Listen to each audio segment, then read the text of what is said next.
Ciao amici, io sono Crix e parlo di piante secondo la mia esperienza da appassionato, amatore e coltivatore.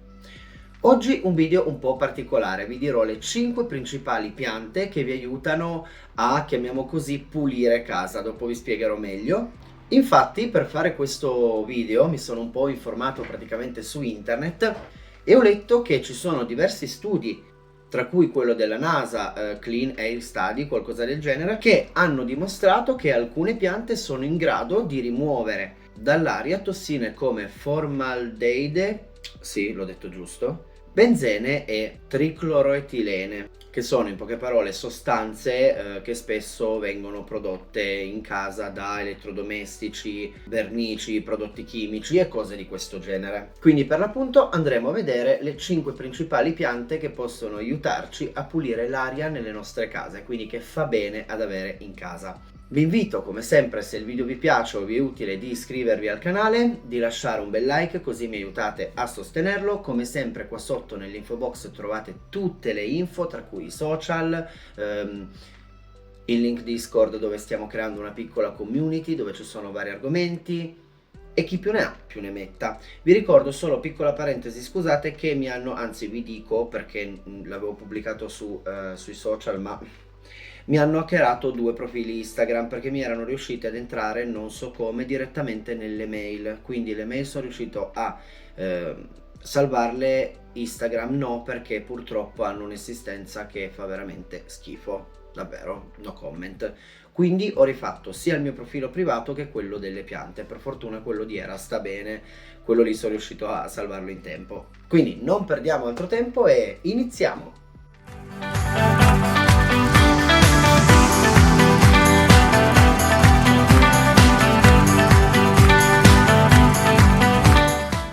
Vi chiedo scusa in anticipo se sono un po' sparaflesciato in faccia, ma purtroppo sono le 5:30, ma qua da me fa buio presto, quindi ho dovuto mettere una luce un po' più potente perché sennò non si vedeva bene il video e mi sarebbe dispiaciuto. Cercherò di metterlo un po' a posto con appunto i programmi di videomaking, ma se sembro un po' zombie è per questo, scusate. Allora, come dicevamo prima, appunto, avere piante in casa che aiutano un po' a purificare l'aria è una cosa importante e positiva. Oggi andremo a vedere appunto queste 5 piante, che alcune già le conoscevo, altre invece le ho scoperte proprio informandomi per fare questo video, quindi è stata una bella sorpresa anche per me. Le informazioni che ho preso ovviamente sono tutte da fonti attendibili, non ho letto solo un blog, non ho guardato solo un video, non ho letto solo, no, invece per questo argomento le informazioni le ho prese solo da un libro, questo è vero, però ho letto più blog, ho guardato delle cose comunque che dicessero il vero, quindi non me lo sto inventando io, ecco. Alcune piante aiutano a assorbire l'umidità, altre raccolgono appunto queste sostanze un po' tossiche nell'aria, quindi mi sembrava, quindi lo ritengo un video interessante e ho deciso di proporvelo. Ovviamente tutte le informazioni che vi dirò qui sono anche scritte sul mio blog, che trovate sempre il link qua sotto, quindi non preoccupatevi. Allora, la prima che ho messo è la Sansevieria. Di Sansevieria ce ne sono tanti tipi, ma io oggi la sto chiamando ancora Sansevieria in quanto, per non fare confusione, per farvi capire di che pianta si tratta. Ricordatevi però che da quello che ho letto e ho capito e mi hanno detto, non sono più Sansevierie, ma adesso sono diventate Dracene. Piccolo punto anche su questo, da quello che so si pronunciano Dracene, non Dracaene, mentre si scrive Dracaene. Non dovrei sbagliare, se sbaglio vi chiedo scusa, ma non essendo botanico posso fare qualche piccolo errore. Comunque, quindi quello che sono sicuro che da fonti attendibili mi hanno detto che non sono più catalogate come Sansevierie, ma esse ora appartengono alla famiglia delle Dracene, quindi Dracena trifasciata e così via. Però quelle che noi prima chiamavamo Sansevierie, così non facciamo confusione, sono piante che aiutano appunto a purificare l'aria, sono piante che sono perfette in camera da letto perché producono ossigeno anche di notte. Io infatti la mia la tengo in camera in autunno e in inverno, poi in primavera e estate le metto fuori, ovviamente non al sole diretto ma al sole parziale, che c'è una buona luminosità. Sono piante che trovo che non patiscano niente, non hanno problemi, io ne ho di 6 tipi e quindi anche per i pollici non propriamente verdi, per chi non riesce a seguire tanto le piante, diciamo che possono essere sicuramente un'ottima scelta. Le Sansevierie normalmente assorbono formaldeide, benzene e tricloro, oh mamma mia, tricloroetilene, ok, l'ho detto, ce l'ho fatta. Quindi oltre a assorbire queste sostanze producono ossigeno anche di notte, quindi è per questo che sono perfette in camera da letto, ma voi potete metterle dove volete. Sicuramente è la mia pianta, sono piante che danno una buona soddisfazione, non rimangono troppo perché loro si crescono comunque facendo sempre polloni di solito, cioè normalmente sono così, e quindi basta che voi magari quando cioè quindi potete anche contenere la grandezza, quindi sono piante oltre facili da tenere, da coltivare, anche da gestire, quindi ve le consiglio altamente. Un'altra pianta invece che io ho in camera sempre da letto è il Ficus elastica. Anche di questo lo sapevo già, infatti l'ho messa per seconda. È una pianta tra l'altro, ed è per questo che io la tengo in camera da letto, che assorbe molto l'umidità perché ha le sue foglie belle larghe ed esse hanno questa capacità di assorbire un po' di più l'umidità. Quindi essendo la stanza più umida a parte il bagno in casa mia, ho deciso di tenerla in camera da letto. Sono piante ovviamente, anche queste trovo facili da gestire, hanno bisogno sicuramente forse un po' più di luce rispetto alle Sansevierie, vanno annaffiate quando il terriccio è asciutto, esattamente come le Sansevierie, ed è efficace nel rimuovere le tossine come quelle del formaldeide. Ovviamente la pecca, o la cosa bella nel mio caso, perché è una cosa che mi piace molto, rispetto alle Sansevierie sono o alberelli, cioè e viene proprio un po' ad alberello, quindi sì che poi si può potare, si può contenere, però ovviamente ha una crescita un po' più grande, non rimane contenuta come la Sansevieria. Questa è l'unica forse differenza a livello di cure. Per il resto la reputo appunto una pianta facile, quindi anche questa può essere consigliata. La terza, e io questa non lo sapevo, ma quindi è stata una bella scoperta perché è una pianta che io di solito tengo in cucina, è lo Spatifillum. Io la tengo lì, rimane sempre lì, praticamente prende pochissima luce perché tolto un po' più di sole parziale è quasi sempre in penombra, quindi è una pianta che non richiede spazi particolari o cure particolari anche questa. Trovo che mi richieda un po' più d'acqua rispetto alla Sansevieria o al Ficus. Anche questa è abbastanza contenuta come pianta, non cresce sicuramente ad alberello fa dei fiori belli bianchi di solito, e quindi anche questa sicuramente è una bella pianta consigliata. Qua diciamo che trovo che sia un po' più difficile, ma neanche più di tanto, da coltivare rispetto alle prime due, però con i giusti accorgimenti anche questa non dà problemi, o perlomeno a me non li dà. È una pianta che è in grado di eliminare composti volatili come ammoniaca e benzene, e tra l'altro è una pianta purificatrice d'aria tra le più efficaci, e quindi anche questa super consigliata. La quarta invece è la Dracena marginata. Io questa è stato un super affare, l'avevo presa a 1,50 euro, ma rimetto le foto di prima e dopo sul video. L'avevo comprato 1,50 euro all'Eroe Merlin quando avevo comprato questa casa che dovevamo venire a convivere. Eravamo all'Eroe Merlin e ci siamo detti: oh che bella sapientina, non ce l'abbiamo, prendiamola. In 2 anni e mezzo è cresciuta praticamente di 70 cm.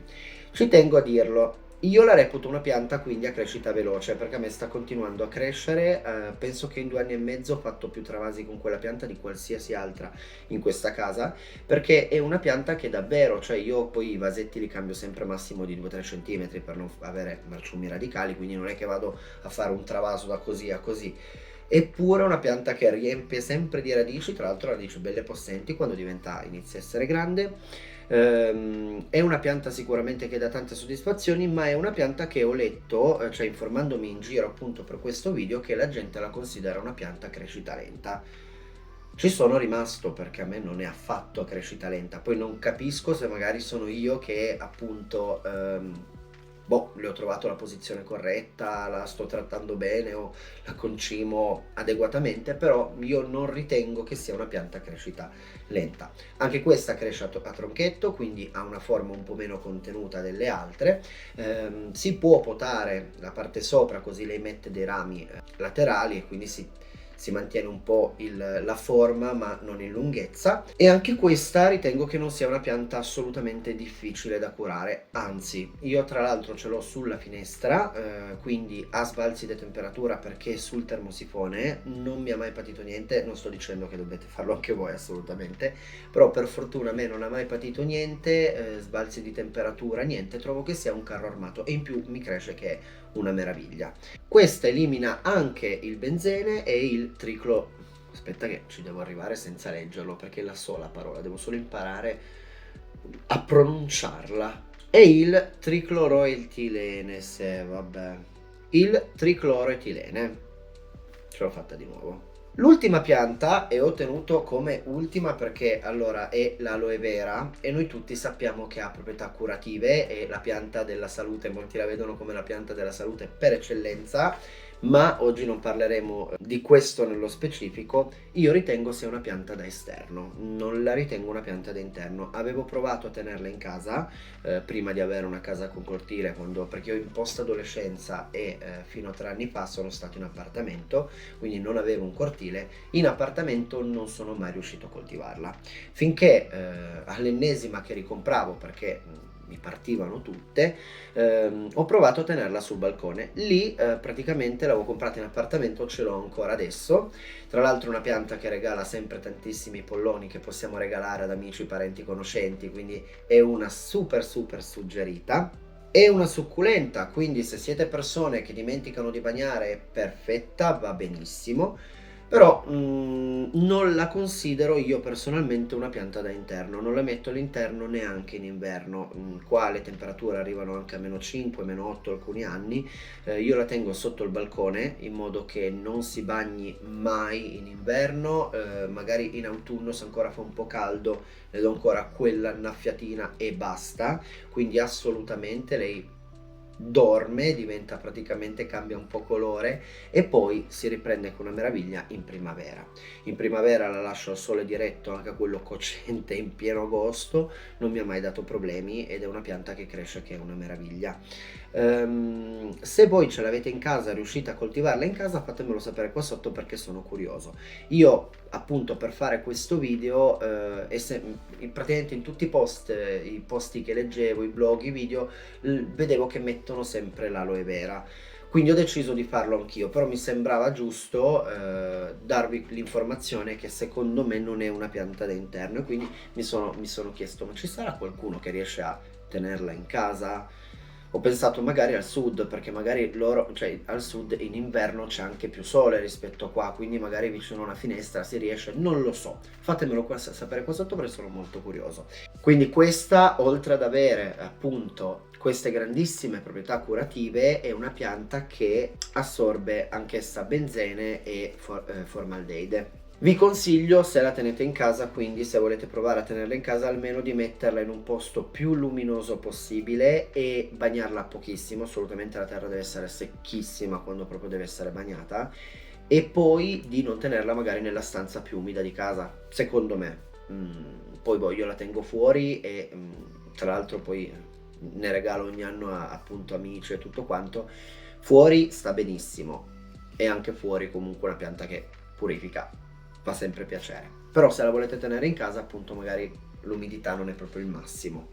Dovrei avervi detto le 5 piante, fare questi video mi piace sempre tantissimo perché a me va di portare utilità, no? E con questa utilità mi piace anche perché prima di fare un video che sia su cose che già conosco o su cose che conosco meno, tipo in questo video io conoscevo 3 piante su 5, non sapevo della dracena marginata e non sapevo dello spatifillum, quindi quelli sono informazioni che ho ottenuto praticamente studiando per il video e quindi mi fa molto piacere perché imparo cose nuove, cose interessanti e poi le condivido con voi, quindi per me è un onore. Spero che vi sia tutto questo utile anche a voi. Ovviamente ricordate sempre che per ogni pianta, anche queste, ci sono le stesse regole.